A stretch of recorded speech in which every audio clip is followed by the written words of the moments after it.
Hi guys, my name is Andy or Andy, and I am a first year medical student at the Medical College of Georgia. Right now it is Christmas break, which means I have successfully completed my first semester of medical school, and I am a third of the way done with my preclinical curriculum. As you can assume, adjusting to medical school isn't exactly the smoothest ride in the world, and there are plenty of lessons that I've learned in the past couple months that I think would be valuable to the aspiring medical student or to the newly accepted medical student, which to you guys, I say, congrats. These are lessons that I both learned the easy, gentle way and the hard way over the past few months that I think will be valuable for you guys to learn and apply before you begin your medical training journey. Similar to my BSMD program review video, which if you haven't seen it yet will be linked up right now, I will be breaking down this video into 3 areas of discussion in which I will discuss my top 3 lessons in each area. First will be lessons inside of the classroom. Second will be lessons outside of the classroom, and this includes social life, extracurriculars, and then just general well-being. And then third and finally is how COVID has affected my adjustment to medical school and just medical school in general, which should hopefully be lessons only applicable to me and not ever to you. Either way, these personal accounts should help prepare you to enter in medical school and be things that you can practically apply once you get here. Before we begin, I do have to again put the disclaimer that these are all my personal opinions and experiences and do not directly affect or promote the initiatives or intentions of my medical college. And with that, let's get started. So the first section, academics. I think it goes without saying that compared to undergraduate courses, med school turns up academic rigor all the way to 11. I always heard the term that med school is like drinking out of a fire hose, but you think you know what that means until you actually get here. I'll probably have a few screenshots of my schedules up on the screen right now, but being a medical student is practically a full-time job. Monday through Friday, it is practically 8 a.m. to 5 p.m. of lectures, labs, case session meetings, faculty meetings, and then whatever free time you have left is studying for your weekly quizzes every Friday. Your weekly quizzes will cover anywhere from 9 to 14 lectures that you covered in the course of 1 week, and then you take those 9 to 14 lectures you learn every week, you multiply that by 9, and that's how much content you have to know for the end of module final. Yeah, it's a lot. Which leads me kinda to my first lesson that I kinda had to learn the hard way. You ain't gonna be an A student anymore.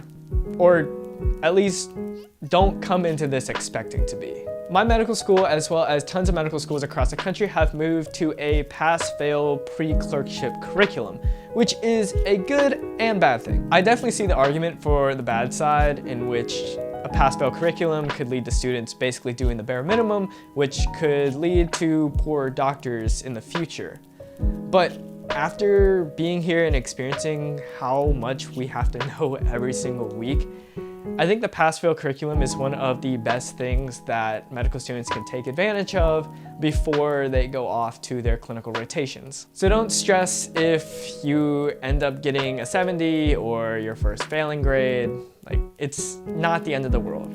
What you need to make sure of is that you know the material eventually. What I mean by that is study, because one day you will need that knowledge to give better care to your patients, not because you're fighting for a grade. Second, screw writing notes from lecture slides and memorizing points verbatim. Use practice questions, okay? Practice questions, or what you may hear a lot of faculty and counselors refer to them as active learning, is just simply the best and most time-efficient way of studying. In undergrad, it was super easy for me to just underline lecture slides and then memorize bullet points and then go in, ace all my exams. But in med school, that just simply is not the case with the amount of material on every single lecture. And if you try to do that, aka me during my first few weeks of medical school, you'll realize that you are wasting a lot of time and retaining very, very little information. There are many different ways to incorporate active learning into your study routine, including Anki and USMLE study test question banks. They're from ScholarRx, Amboss, UWorld. I mean, those are the things that I use, and there are tons of other ways you can do it as well. But yeah, stop using them undergrad study techniques. They don't work here anymore. And just be prepared to switch up your study techniques every module depending on the content. Like in my musculoskeletal module, there was a lot more anatomy and physiology involved compared to my foundations module, so a lot of my questions were more image or clinical vignette based, but the priority of active learning remained constant between the two modules, and I don't expect that to change moving forward in the future either. And last, and most importantly, don't be a dick and share your damn resources, okay? Now this was a lesson I didn't personally learn, but very early I saw a severe instance of this in my own medical school class. Basically, long story short, there was a girl in our class pretty early in the school year that ended up bootlegging some study resources called Sketchy for us. Now keep this in mind, med students are broke AF. And a subscription for Sketchy is like $700 for just a year, and we'd have to renew that every single year. So she was like, hey, I don't want people to be penalized in their ability to learn just because they simply can't afford to have these resources. So, like a med school Robin Hood, she dropped all the stuff that she bootlegged in our group chat, and everybody was like, oh my gosh, thank you, I love you, you're the best. But then a few weeks later, apparently somebody reported her for putting that in the chat, and she had to take it down because faculty told her to. Given, yeah, okay, it was copyrighted and she could have been a little bit more discreet and private about it rather than just put it in our chat, but like, look, guys, we're just trying to learn together, okay? Why are you reporting somebody for trying to help us out?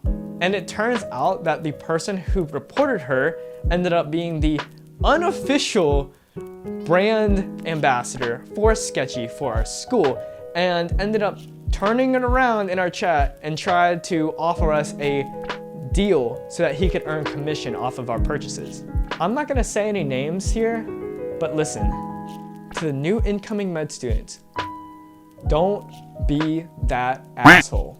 I don't care if you're a brand rep. Trust me, I'm a brand rep for a few companies. I make literally less than 10% of commission off my orders. That is not an excuse to tear down your fellow colleagues that are trying to help you out, okay?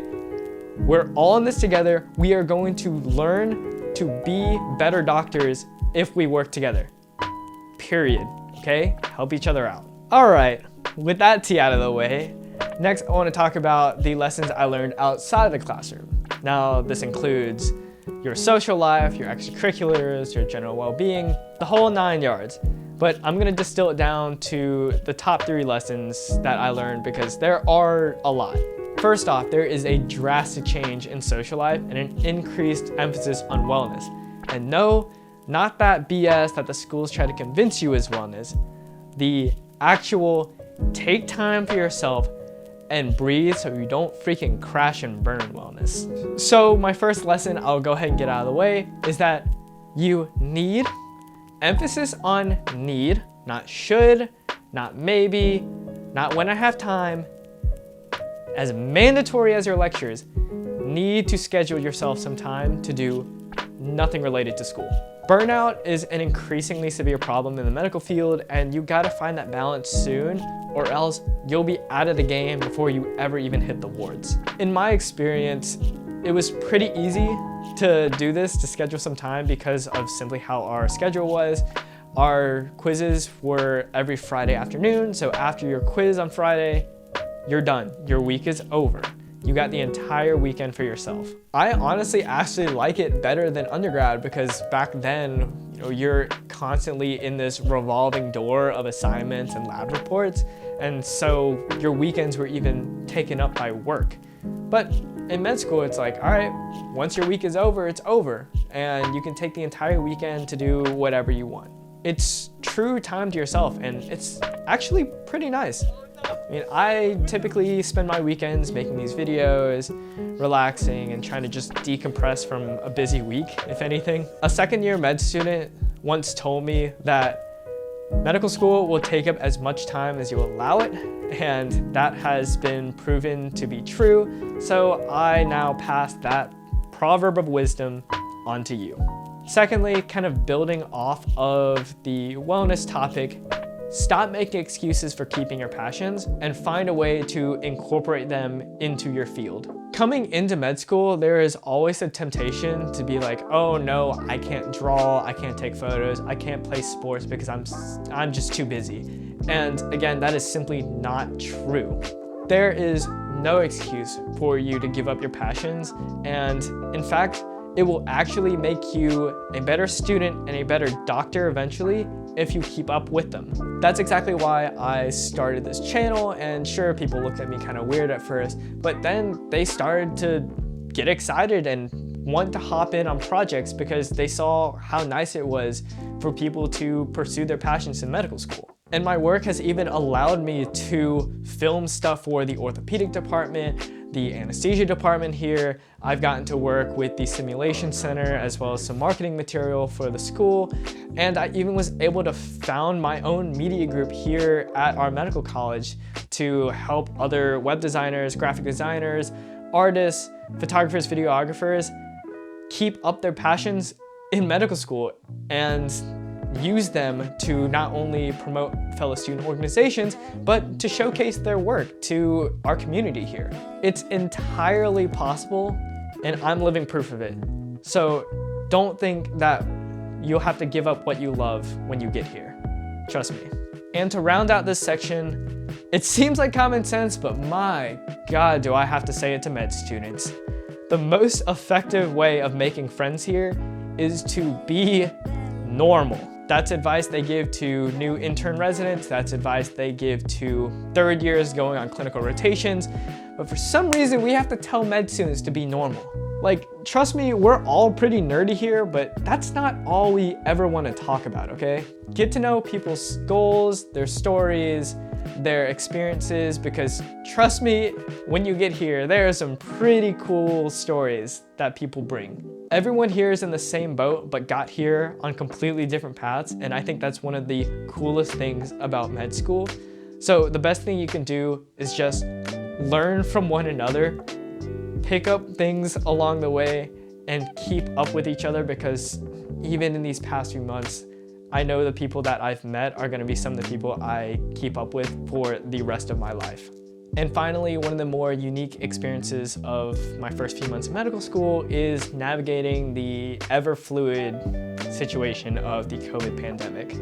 I'll keep this section brief because, again, I hope these lessons will never have to apply to you and that this is the only pandemic we'll see in our lifetime, but there's still lessons that I think you can still practically apply in your life. First, be patient.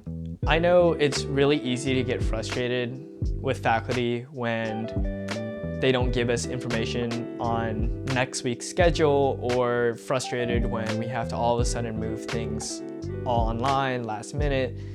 But trust me, they're doing the best they can. If it looks like a dumpster fire to us, then for them, the flames are probably twice as big. So be patient. It's hard making decisions, and there hardly is ever one right answer. But thank you to the faculty who are trying their best to keep things moving forward and keeping us safe the best they can. Second, stop complaining. And it seems simple enough, and I'll be the first to admit that I suck at this, but we're all in this together for real, okay? Complaining won't help us move forward, and it certainly won't help us make any better decisions in the future. I know there are weeks in our class group chat where the amount of COVID-related bickering makes everyone want to throw up, and even worse, just sucks the motivation out of us to go study. It definitely has affected our grades to an extent, but simply removing that little external factor of the excess complaining out of the equation can be enough to boost morale just a little bit, to ensure and remind us that everything will be okay. We are here to learn, so let's do just that. I know we're all eager to solve the world's health problems, but right now we gotta take things step by step. And finally, man, this might make me a little emotional, but y'all send your professors thank you emails. Like, I'm being dead serious. Especially right now, half of them aren't even doing this full time because they're either researchers or clinicians. They put in the extra work to prepare a full lecture and then end up giving it to maybe 20 to 30 faces with the rest of us live streaming. Especially for the good lecturers, it means the absolute world to them to receive a personal email from a student telling them how much their enthusiasm means to the receiving end, like for the students that are watching. I'm being serious. Like, there are professors that have completely changed my perspective on a specific specialty just because of how much passion they showed in their lectures. And I was live streaming. Like, that's how good it was. I felt that energy through the freaking internet waves. So please, please, please, this goes to all the students out there right now, whether you're in med school, college, high school, wherever you're at, please just email your teachers and tell them thank you. Trust me, it means the absolute world to them to know that their efforts are not going in vain. So those are my reflections after one semester of medical school. I hope to do these periodically as you watch me progress in my med school journey, so please like and subscribe so you don't miss out. As always, thanks for watching. Apply these lessons to your life. Let me know down in the comments which one was your favorite, and I'll see you in the next video. Peace.